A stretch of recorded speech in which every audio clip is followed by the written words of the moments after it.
नमस्कार मित्रांनो, डिजिटल अभ्यास या माझ्या यूट्यूब चॅनलवर राठोड आपले हार्दिक स्वागत करतो.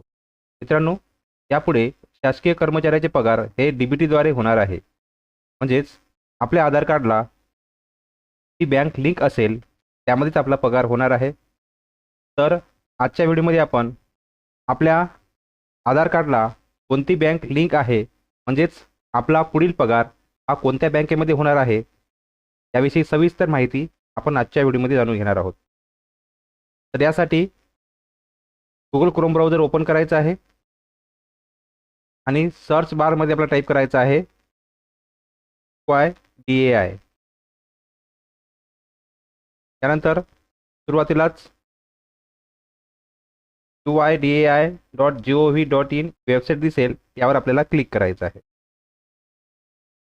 आता या ठिकाणी आपल्याला भाषा सिलेक्ट करायची आहे.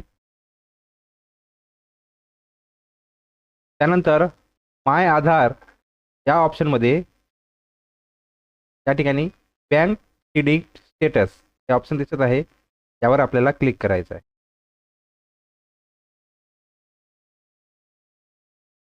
आता या ठिकाणी लॉग इन हे ऑप्शन दिसत आहे, यावर आपल्याला क्लिक करायचं आहे.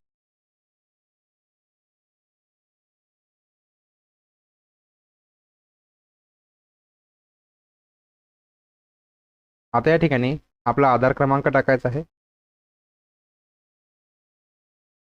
आणि खाली जो कॅप्चा कोड दिसत आहे त्या ठिकाणी टाकून घ्यायचा. त्यानंतर लॉग इन विथ OTP यावर आपल्याला क्लिक करायचं आहे. त्या रजिस्टर मोबाईल नंबरवर एक OTP येईल, त्या ठिकाणी टाकायचा आहे.